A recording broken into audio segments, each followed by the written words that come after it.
one of my favorite lectures of the class, I guess, just because I'm a little biased towards safety. But today we're going to talk about the importance of human factors in ergonomics, particularly in relation to safety. We're going to define accidents. That's a term that I don't like to use, and there are a lot of people who are with me and they don't like the term accident because it makes it seem like maybe there's nothing that could have been done about it. It wasn't preventable.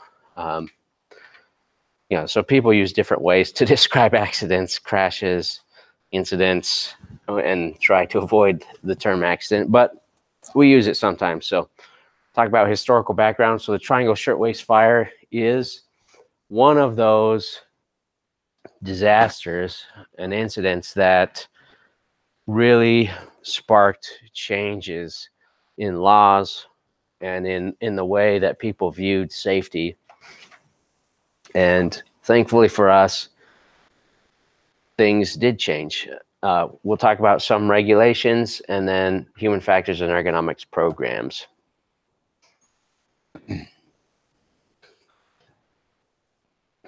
Human factors and ergonomics is, so I think this is referring to what used to be the behavioral and safety sciences department. Now they're both split. Talking about here on Embry-Riddle campus, we have the behavioral and social sciences and then the safety sciences as two separate departments, and both kind of cover human factors and ergonomics in different ways. Especially on the psychology side, they focus a bit more on the cognitive and the human factors component. And in safety sciences, there's a little more focus on the ergonomics and the physical part. In safety,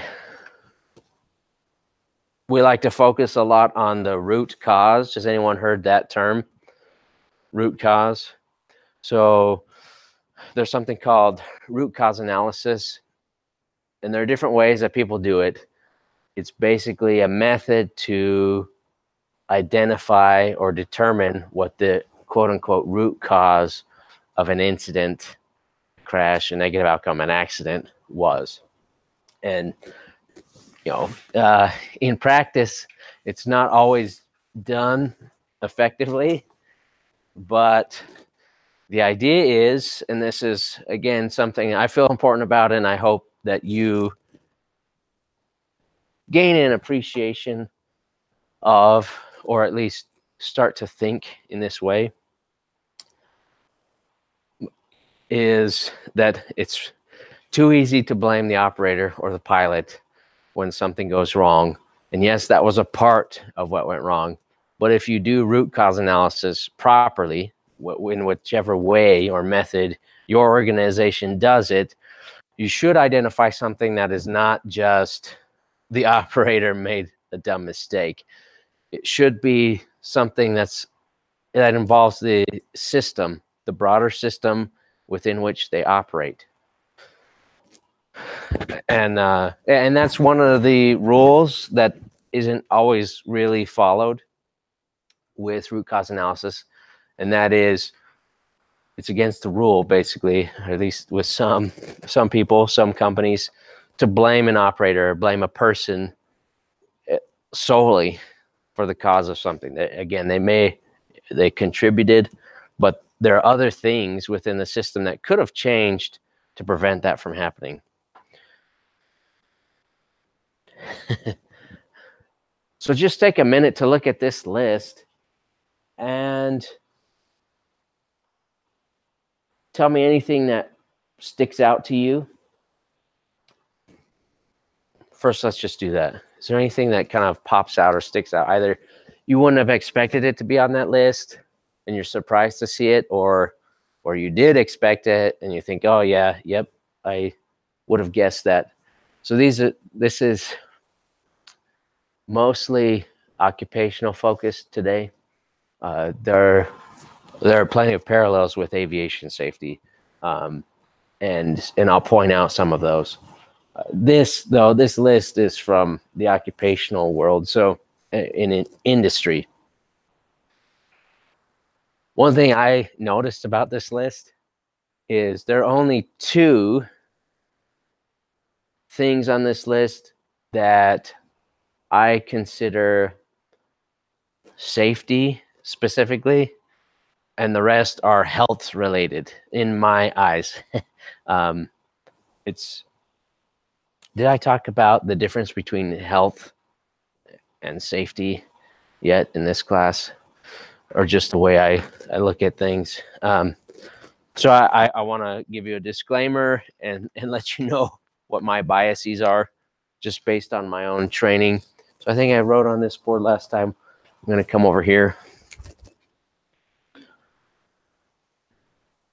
So my background is industrial hygiene. That's the health side. In our training, we think that the whole thing is industrial hygiene, and this piece over here is safety, and this piece over here is ergonomics and human factors. And the rest is industrial hygiene or the health side.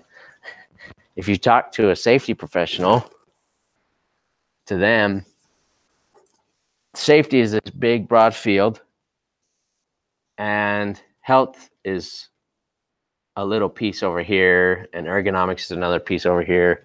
And if you talk to an ergonomist, they will tell you that ergonomics and human factors is this big, broad field, and health is a piece of it, and safety is a piece of it. I'm going to say none of them are wrong necessarily, or right, maybe. And to be honest, they're all related, but sometimes it's helpful to draw a distinction between them. And I'm just giving you a quick rundown of the way I distinguish between them. I look at the outcome of and this is just safety and health, not including ergonomics, but if the outcome is an injury, then I consider that safety related. If the outcome is a disease, an illness, a condition, a disorder, a syndrome, any of those sort of disease or health related terms, then I consider that to be a health related issue. So lung disease, that's health. Injury, that would be safety. Cancer, health. Amputations, and all of these things. Does anyone know the official term for eye loss? Maybe in OSHA 30. So what is it? Yeah, enucleation. Anyway, in case you wanted to know. Cardiovascular disease, I consider that health. So this would be safety. And the rest are, in my mind, more health related than safety. Again, they're all kind of related. It doesn't really matter so much. But these are the top diseases and injuries in the US. At least, I don't know when this list was created. I would imagine, I know, for example, so maybe traumatic deaths are included here, but falls is a huge one. Huh?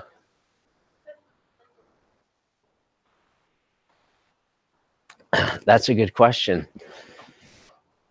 And I don't really have a good answer. I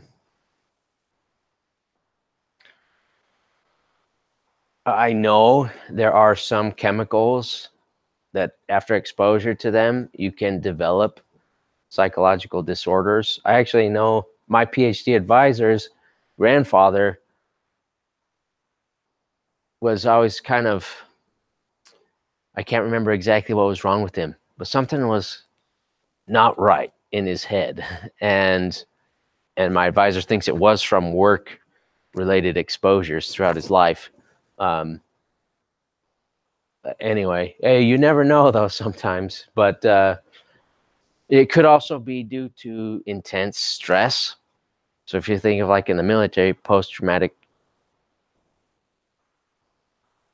was it post-stress disorder? That is work related, and it is a psychologic disorder. So there could be different causes. more and more, I think stress is an important part of, what I would consider health and safety, occupational or whatever. We we don't do a very good job of in our current society. I think we don't do a real good job of helping people manage stress, because I think I'm getting on a tangent here, but there's something I think inherently peaceful about nature, and we've sort of removed ourselves more and more from nature as we've modernized our society. That's part of it, but also I think just some of the demands we place on ourselves even add to our stress, and we don't do a real good job of managing it necessarily. I need to get out into nature more often, go on more hikes and stuff. So an accident is an unplanned event that leads to a negative consequence or outcome.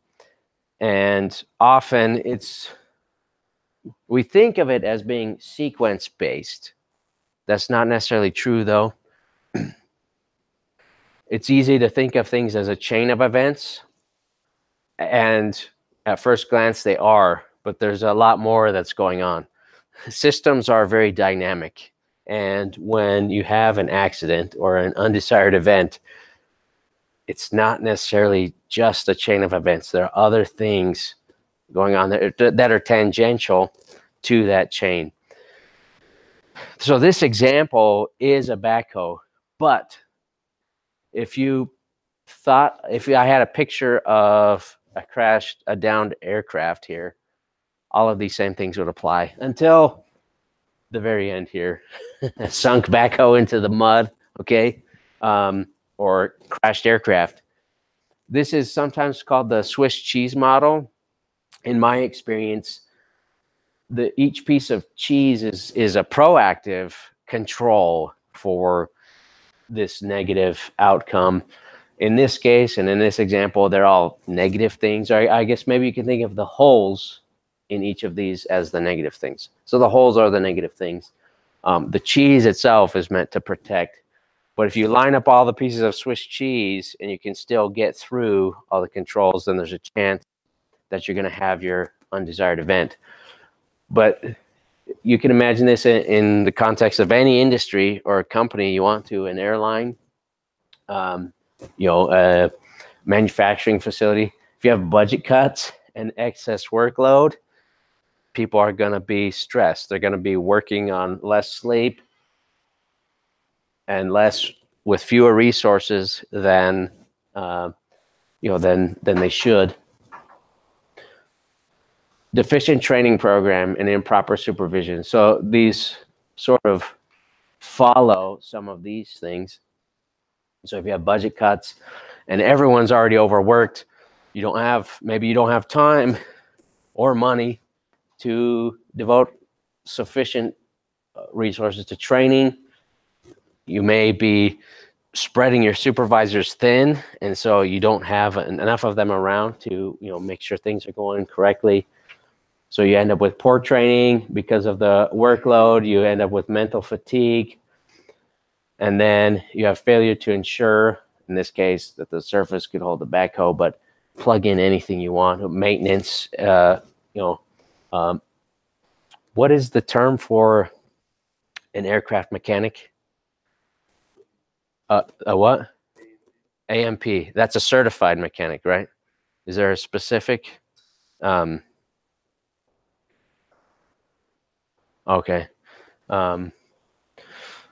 So an AMP. So if you look at some of the examples in history of some of the worst crashes in aviation, you did have AMPs who were under some of these conditions when they made a mistake. So it's hard to blame the mechanic, or the pilot, or the pilot could also be have an excess workload, not getting enough sleep. Again, every minute that aircraft is not in the air, the airline is losing money. mental fatigue, and then you have an incident. Loss of situational awareness, which is often a contributing factor to a lot of incidents. These are 4 components of an accident, and this alludes to some of them here with organizational factors, the supervision. We have preliminary events that in themselves don't cause the actual crash, incident, hazard, or accident, but they start to create the conditions where that's more likely. So you can see they're working long hours, poor maintenance.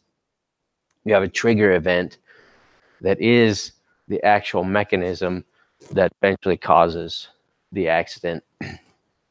And then you have intermediate events that propagate or make better, improve the conditions of the initiating event. So ameliorate, is anyone familiar with that term?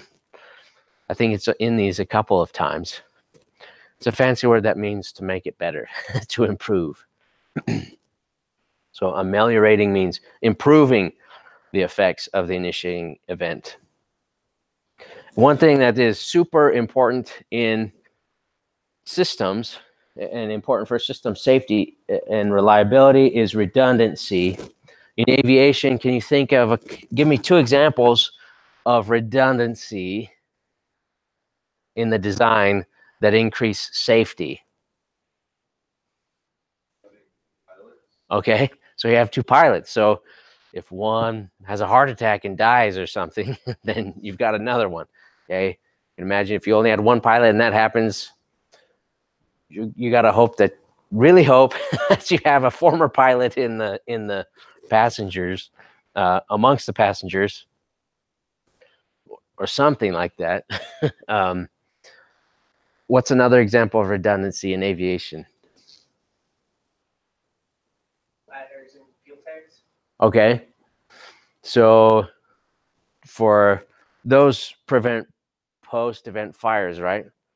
Okay, think of I mean, think of one of the main components of an aircraft. Okay, so having at least 2 engines, right? And hopefully, it's designed so that if one goes out, 1 engine is sufficient to provide the thrust necessary for the aircraft, so that if one goes out, you can still safely land. Before the 1900s, people didn't really think about health and safety very much.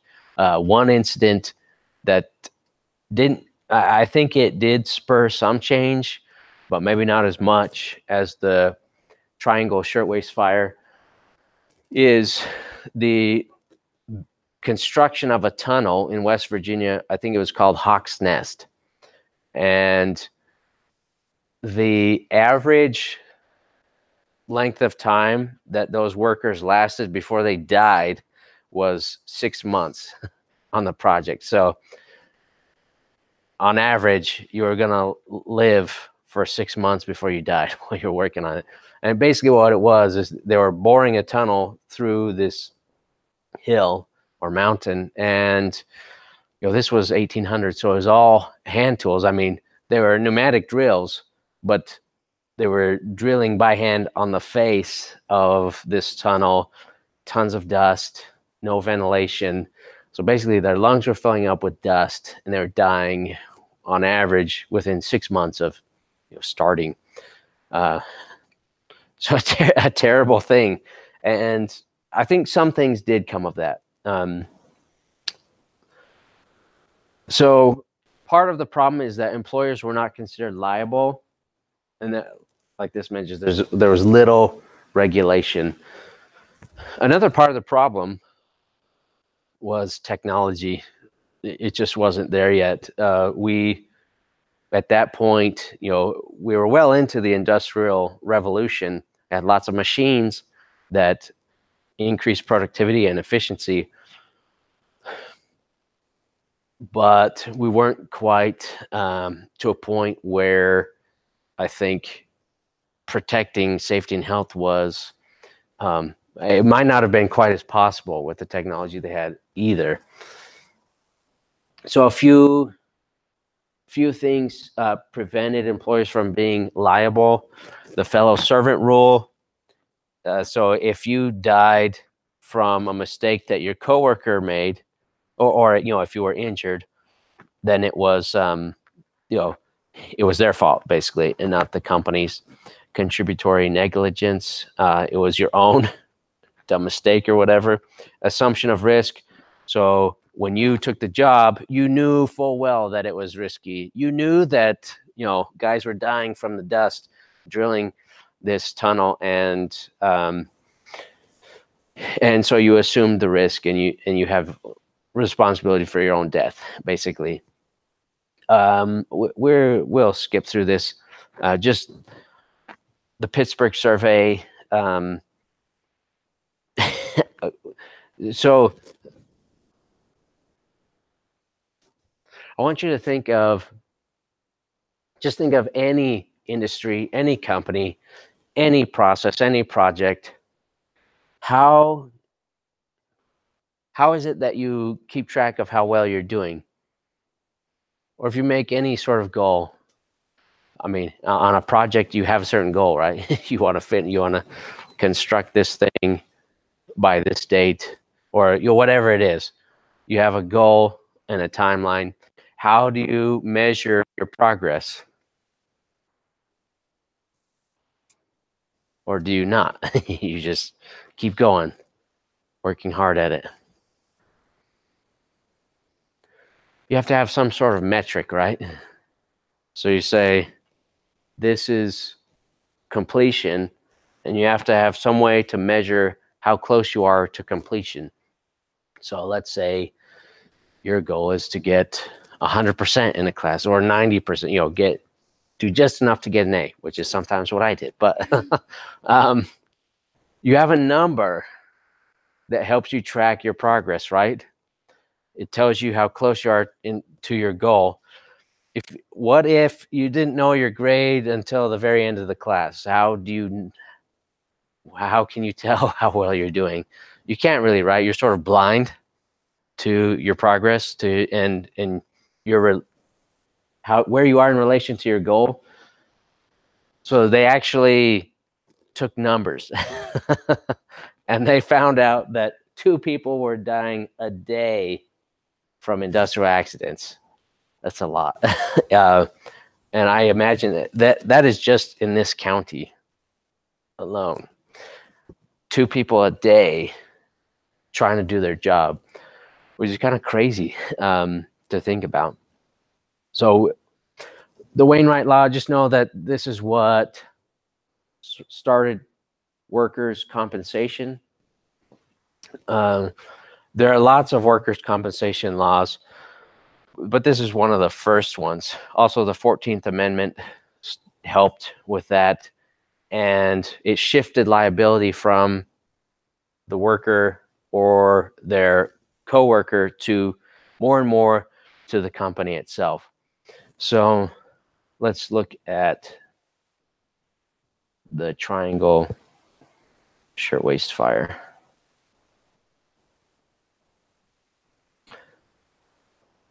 There's no actual video of the event or anything,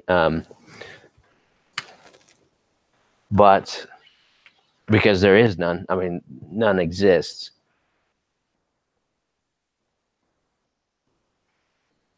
It's just a few minutes.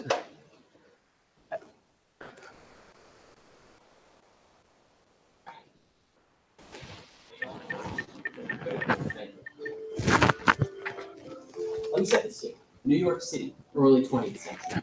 The Triangle Shirtwaist Factory occupied several floors of a Manhattan business building called the Ash Building. It was located just off Washington Square Park, one of the wealthiest neighborhoods in the city. The Triangle Shirtwaist Factory was, by almost any definition, a sweatshop. It was a densely packed place. Some 500 people worked there, and the work schedule was punishing. 11 to 12 hours a day, every day.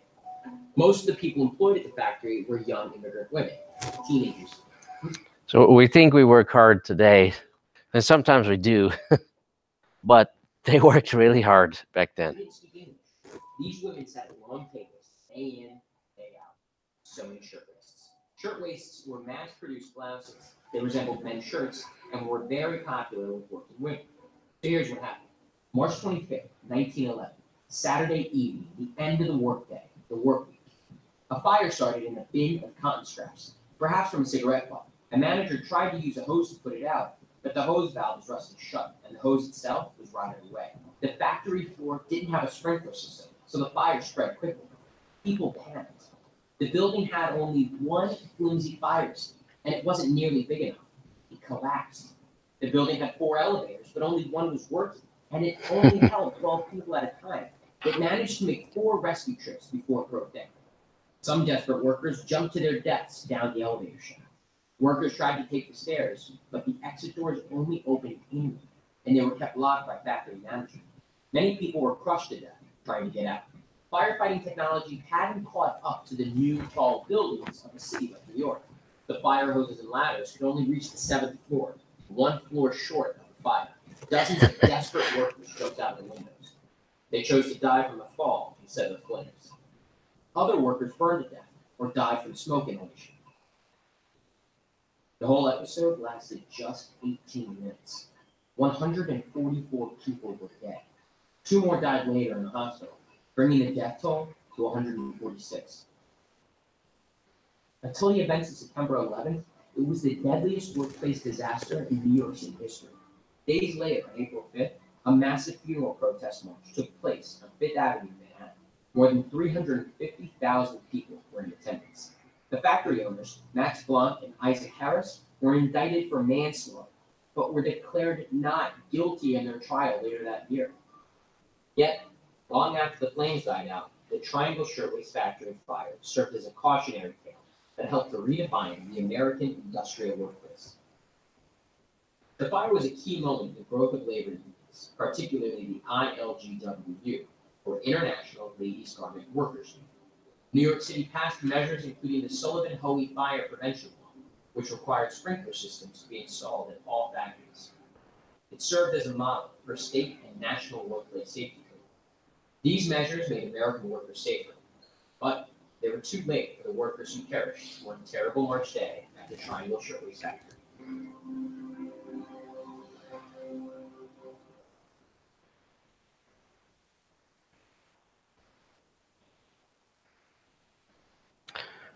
What sort of industrial events and disasters get people's attention?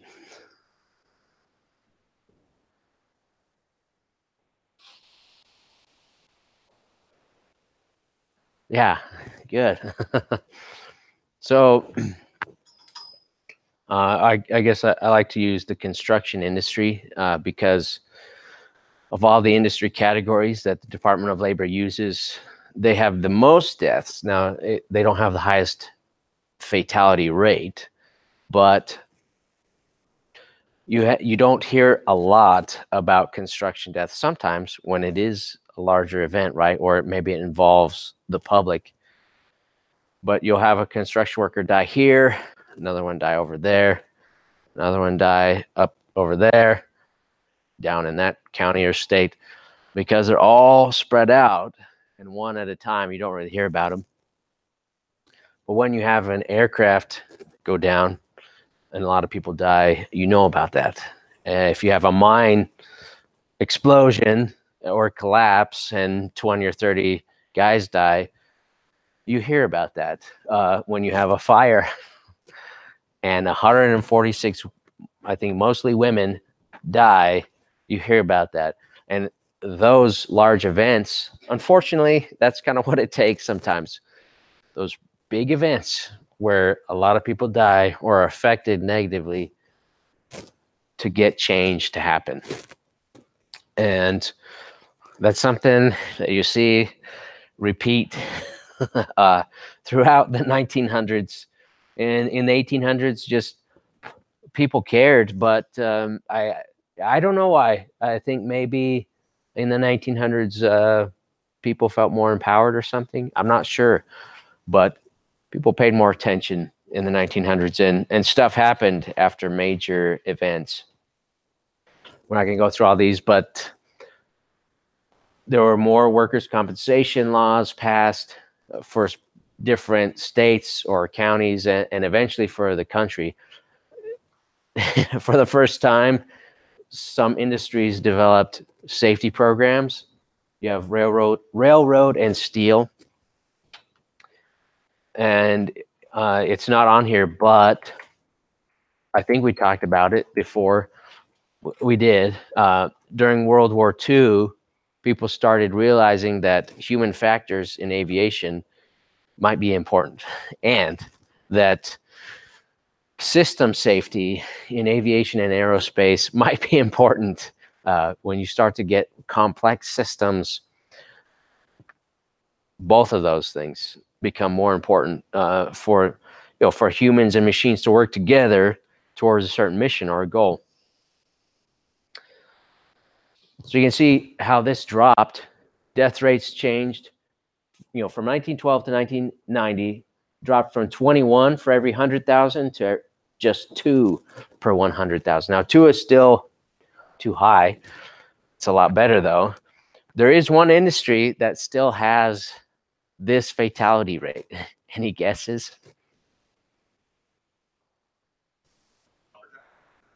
Okay, so they fall into this category. Yeah, that was a good guess. So that's part of forestry. There's a broader category that they're lumped into, but yes, they are part of this category. So it's a category that includes agriculture, forestry, and fishing.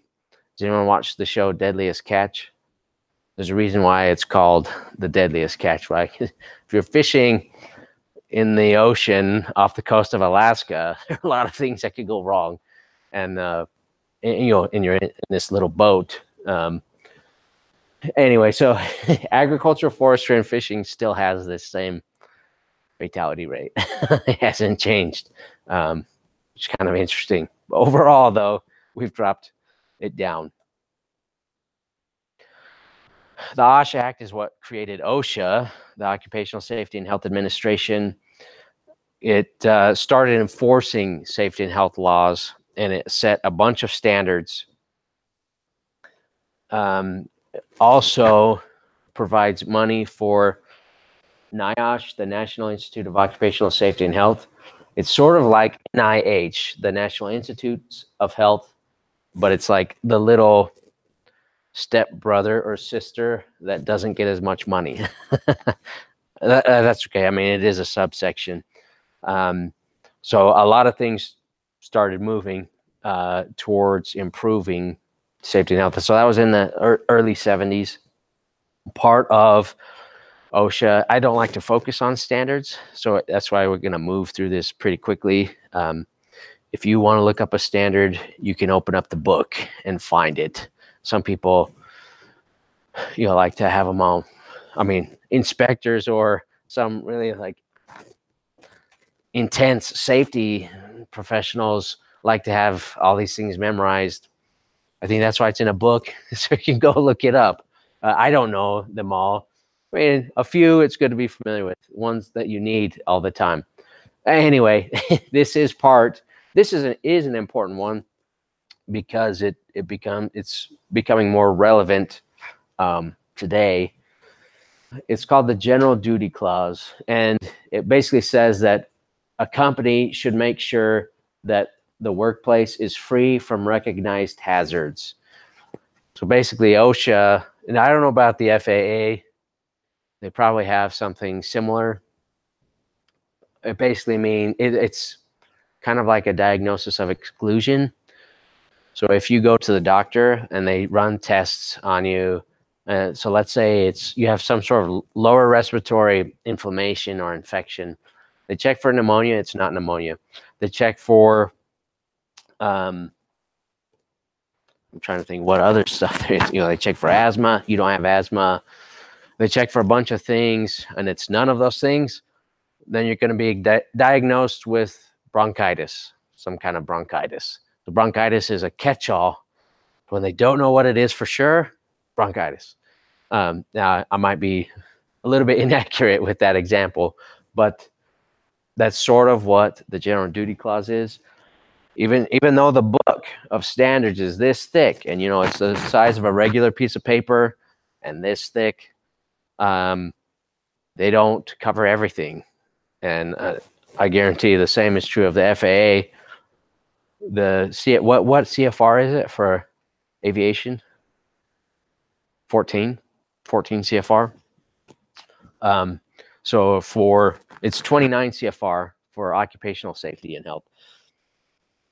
And so even though 14 CFR is probably a book that would sit this tall, this has these dimensions on the face, it doesn't include every situation in there.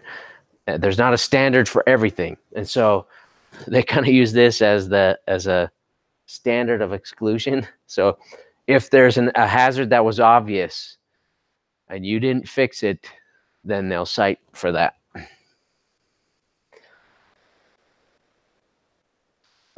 So this is a good point about ergonomics. There is no official standard for ergonomics. Nothing. So it generally fits under this clause. The same would be true of any human factors work.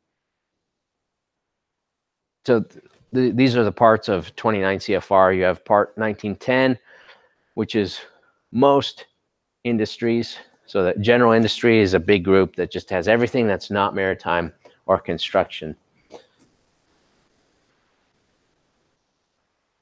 The ADA, or Americans with Disabilities Act, it made it the law to accommodate people with disabilities. Just because they have a disability doesn't mean they shouldn't have a reasonable chance at working. And the sort of the qualifier here is that as long as it doesn't pose an undue hardship for the employer. So you can imagine there are some disabilities where it's not going to work, and that's where that falls. But most people who have disabilities are able to do most things just like you and me. And there's no reason why you can't accommodate them, to a reasonable extent to make sure that they can do their job. Consensus standards are not law, but often federal regulations will refer to a consensus standard making body. Has anyone heard of ANSI? ISO? Okay, those are probably the two biggest ones. ANSI is the American National Standards Institute. Like the name implies, it's just, it's American, so it focuses on our country. ISO is the International Standards Organization, and more companies are moving to ISO. Why do you think? So they may be American companies, but they're switching over to the ISO standards. Why?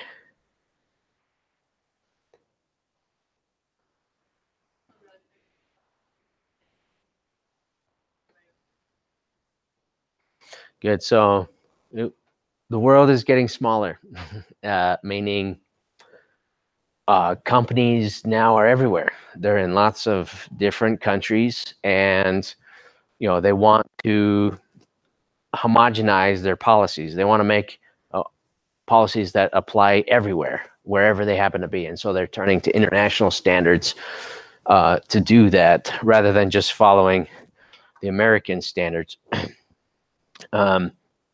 So this was a standard that was also done with human factors engineering, HFS, and it was developed in 1988, and they use this term visual display terminals. What do you think they were talking about? I just find it kind of funny that they use that term, but 1988. What do you think of a visual display terminal? Yeah, yeah. TVs, monitors. I mean, they were all TVs at that time, but there were certain standards related to work. And actually, it was in kind of the late 70s, early 80s that the personal computer was a thing, and computers were becoming common in the workplace. And so there are a lot of concerns about the health effects of looking at a screen. So there was a lot of research that came out at that time looking at it. And I think generally the consensus was, it's okay. Don't worry about it. And we look at screens all the time now. Does anyone know how the old TVs used to work? They call them the tube. But you know what they look like, right? They have we have nice flat screens. They were like 3-dimensional. I mean, in the back, there was a big extension. They were big and clunky. You can see why maybe they were concerned about health, because the way they worked is I don't know all the engineering of it, but the TV it was basically shooting electrons at this plate that you would see light up. And so it was always shooting electrons at this plate to create an image on the screen. What if I don't know, some of those electrons escape or something? I could see maybe there are health concerns there, but they found that it wasn't really a problem. So there's the Accredited Standards Committee as well. They have some standards related to ergonomics and managing musculoskeletal disorders. There's ACGIH. So this is one I'm familiar with. It's the American Conference of Governmental Industrial Hygienists. And they have, again, all of these are more guidelines than anything. But sometimes, like in the case of OSHA, and I guarantee with the FAA, they don't have a standard for a particular piece of equipment or in this certain area. And so they will refer to a consensus body, to a standards organization, and say, do it however they say. That's one way that they can stay more current with standards, is to refer to these bodies. Because again, I think, did we talk about how, I think the same is true of the FAA, though I'm not totally sure. At least with OSHA, for them to update any standards, what does it take? So it's an act of Congress. It has to go through Congress. And how fast do you think Congress moves on an OSHA standard? Not very fast, because they don't move fast on anything, right? Anyway, so a lot of standards are out of date, and I can't say if the same is true of the FAA. I feel like the FAA may have a little bit more independence from Congress than OSHA, but I don't know. ACGIH has guidelines for all these things, and these are all ergonomics and some human factors, and on different types of vibration, heat stress, hand activity level, and lifting. All right, so if you have a human factors and ergonomics program, there are a couple of different places that you generally find those people in an organization. And if anyone is interested in pursuing a career in human factors or ergonomics, then these are some things to think about. You could work at the corporate level, and that is true of any, at least in the environmental health and safety field. These are kind of true of any of these areas. So it's possible to work at the corporate level. And what do you think someone who works at the corporate level is doing? Whether it's, just in general, whether this is ergonomics, health, safety, or anything. If you're at the corporate level, what kind of stuff are you going to be doing?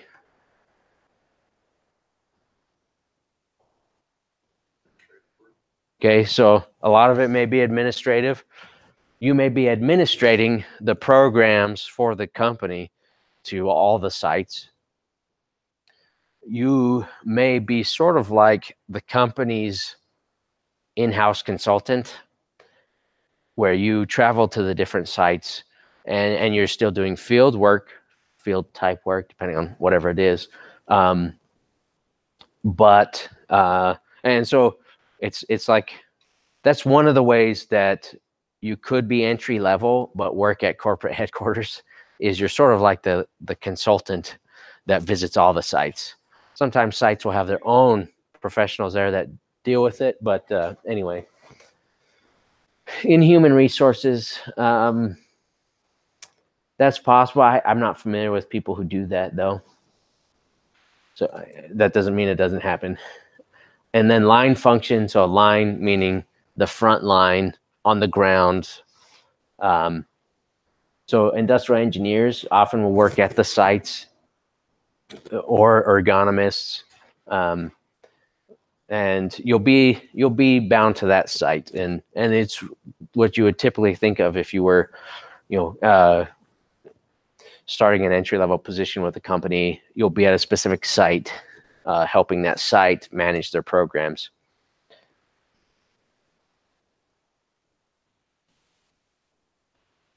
We tend to be pretty reactive. If you look at the examples of the Triangle Shirtwaist Fire and all the other things that have happened. Another example, now this is in the health field, but with asbestos. We didn't know that asbestos causes lung cancer and it's aggressive and people die until people started dying. And then we realized, oh shoot, this is really bad. We need to stop using asbestos. And the same, what used to be in gasoline? And why did they take it out? So it was lead, for those who didn't hear. That's why it's called unleaded gas, right? Does anyone know what was happening that caused the red flags to go off, the alarm bells? So kids were coming down with all these neurological symptoms and issues. I mean, it affects adults as well, but kids are more susceptible because they're smaller. And we figured out that it was the lead in gasoline. So we put a stop to that. Although there are fuels that are still leaded, I believe, including in aviation. Is that correct? Is jet fuel leaded? Okay. I think there is some lead in like jet fuel. I don't know for sure, but anyway. So it's still in some places, but I guess we've just decided that, most of that fuel is expended at 30,000+ feet, and it doesn't really pose a health threat to us on the ground. So programs, just like the larger society, can have reactive components, proactive components, and then participatory components. Reactive means that stuff has already happened. The bad stuff already happened, but you're going back and investigating, doing an analysis to figure out what went wrong, and then make recommendations for the future. The proactive would be doing inspections, doing audits to make sure that things are as they should, everything looks okay, trying to anticipate things, and then doing what you can to prevent them. Sometimes we call these leading indicators. In industry, I don't know for aviation, but I imagine they have the same thing. They just may call it something different. They have key performance indicators, and those are often production related, but they could be safety and health related as well. So those indicators are the things that you measure to see how well you're doing. And if it's a leading indicator, it's something you can measure before something bad happens to make sure things are okay. If it's a lagging indicator, something bad already happened. So that's the reactive piece. The bad thing already happened and you're measuring it after the fact to see how well you're doing. And then participatory component, you want to involve, that's part of leadership and culture change. We don't really talk about it, but if you want to implement new programs or policies that work, you need to make sure you involve people from all levels of the organization so they have buy-in. If you are the administrator and you say from on high, we're going to do it this way, Do you think you might get some pushback from people on the, on the lower levels? Or if you are all on the front line and you say, now we want to do it this way, and management doesn't like it, then it's not going to happen either. All right, so I want you to think of a hazard. So this is what you're going to do with a small group, just someone who's nearby.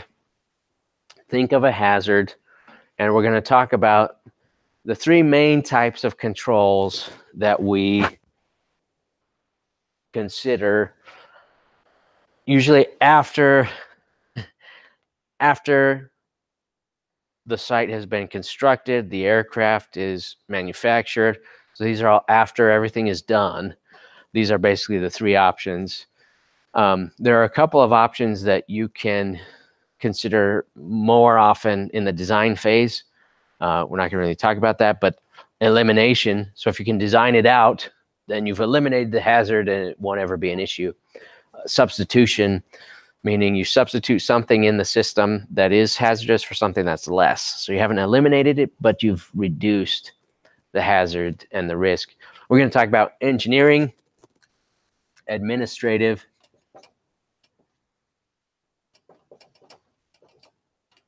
and I'll call it personal, but these slides refer to it a little differently. Think of a hazard, and it can be whatever you want, something ideally that you're somewhat familiar with. So an engineering control is, again, after everything has been designed, developed, and constructed, it's a preferred method of controlling risks. So basically, you are modifying the work environment or the aircraft, whatever happens to be. In this case, it's to accommodate the worker in human factors and ergonomics. That's what we're interested in, is making the system interact with the human in a better, less risky way. You can also design different work methods. You may have to get new equipment. And let me give you an example. So this is a simple example, but I'm going to use my dad as an example because he does this, just like probably, I don't know, a large percentage of other people. So he has a circular saw. Does everyone know what a circular saw is? I mean, it's what you think of as, so he does construction, but it's what you would cut a beam of wood with, or, if you're out at a site. What safety features do those saws have? A guard. What? A movable? Is that what you said? Movable. So my dad has tied the guard up, so it's always up. It's designed to be, so Brandon said movable. Retractable is another term. There's another term I'm not thinking of. But anyway, as you cut, it's designed to move with your motion so that the part of the blade that is facing you is always guarded. Well, it kind of tends to get in the way. And so a lot of people, like my own dad, will tie it up so it's always out of the way so they can just cut as they please. So a guard would be an engineering control. You've redesigned the equipment to protect from the hazard. So in your groups, think of one hazard, I don't care what it is, and think of an engineering control for that hazard, where you either introduce new equipment, you redesign the equipment, you do something to change the environment or change the equipment to make it safer. Go.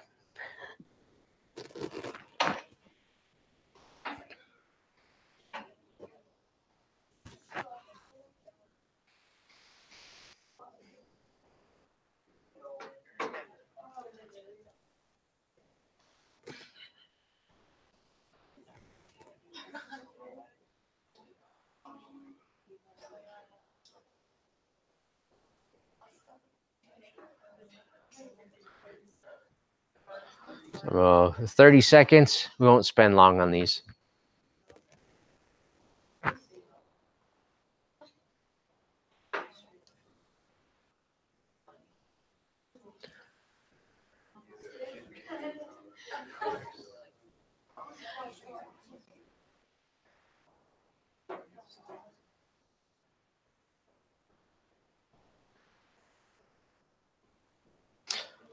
All right, let's start over here with you guys. Okay, is the back group ready? Okay, don't worry, it doesn't have to be perfect. We'll talk about it. Brian always talked about this chemical that mechanics use to decrease parts and how it's like cancer. So in engineering control, you have like your machine and like closes it and operates the part and then it comes out. And then administrative control would be like only having one guy use it so that he knows how to use it and not everyone's exposed at a time. Okay, so you're jumping ahead a little bit, but yeah. So in terms of controls, a lot of the low-hanging fruit has already been picked. You know, in aviation and industry, the obvious stuff, we've already taken care of that, hopefully. It's getting harder and harder to find ways to engineer out hazards, but automation is one of those ways. Automating certain processes so that humans aren't exposed to a certain chemical. You know, a machine does that task for you, and then no one gets exposed. All right, good job. How about you guys in the back? Yeah. We agreed on our headsets, aircraft that will protect us from damage. Okay. So the headset itself, I consider personal, but the design of it does take a lot of engineering, you know, to maximize the benefit of wearing it, and protecting your hearing. That's a tricky one. Noise in the cockpit. I don't know exactly how you engineer that out. So the idea with engineering control would be to design the aircraft so that noise you don't even need the headset to block noise. But that's one of those really tricky ones where, how, what do you do exactly? And it's really hard. And I think the only way it would be to automate the flying so that no one even has to be in there. You know, with the best aircraft that we have, it's still noisy in there. So that's a tough one. And I don't know why this keeps acting funny. All right, how about you guys in the back? Yeah, we were basically just sticking with like the construction stuff. So like the backhoes they use, bobcats and stuff, they have a lot of them now have like the cages around them. Okay. Instead of just being open. So you don't see too many open cab backhoes now, but yeah, back in the day there was nothing. That cage is called a rollover protection system. It's on tractors and stuff too, but in agriculture, basically though, if it rolls, because you're not always on perfectly flat ground, right? If your equipment rolls, then you'll be protected. This group. We kind of thought about risk factors like in your house. So how people have come up with like baby proofing, so you have cabinets and stuff, or like pallets. Good. Yeah, it's we still have a 2-year-old, and so we have some of those, but our house has less and less all the time. I don't know what happens to them. Maybe I don't know. Anyway, but that's good. Yep. I'm saving you guys for last, so be ready. Talk to like screen and like whether it be like a phone screen or computer screen and like people wearing like those blue light blocking like glasses or something and like damage to eyes like after. Okay, so I think for that, an engineering control would be something that can modify the screen so that the light it emits isn't as so my brother-in-law works for On Semiconductor. He's an electrical engineer, and he has special glasses he uses when he works because he's staring at a screen a lot. But so the distinction between for you guys with something that you wear versus something that's the equipment or the environment, well, that is the extinction. So the distinction is that personal would be something that the user has to wear or use properly to make sure that they're protected from the hazard. But that equipment does take engineering to develop, definitely. You guys. So, talked about tail rotor systems on helicopters. Okay. Different helicopter companies means they're making the tail rotor system safer, or making people more aware of the tail rotor system, like Robinson. Over the years, they've had a lot of people walking the tail rotors, and they haven't really done much to fix it. They just have a big red sticker on the tail rotor that says danger. Yeah. But NV has adopted the no tar rotor system, which is short for no tail rotor, and all it is a big fan on the back, so you can walk into it all day long, nothing's gonna happen. All right, good. That's a good example. So they've changed the rotorcraft so that you can't. The idea with engineering controls is you change the work environment so that no matter how dumb someone is, or they just made a mistake, they're okay. They're not gonna be injured. Also, the bladder systems you talked about would be an example of an engineering control for after an event. The problem with engineering controls is that usually they cost more than the other options. Administrative controls could be something like standard operating procedures, checklists, management systems to ensure that things are always working right and improving. I considered, so Dr. Fogelman has training separate. I consider training part of administrative, teaching people, educating them on how to use equipment. What is the procedure? Where are the risks? What can they do to mitigate them? And work site analysis, I also consider part of administrative, doing audits and inspections. So this talks about passive, where you're collecting information after bad stuff has happened, investigating, but then active surveillance where you're auditing and inspecting.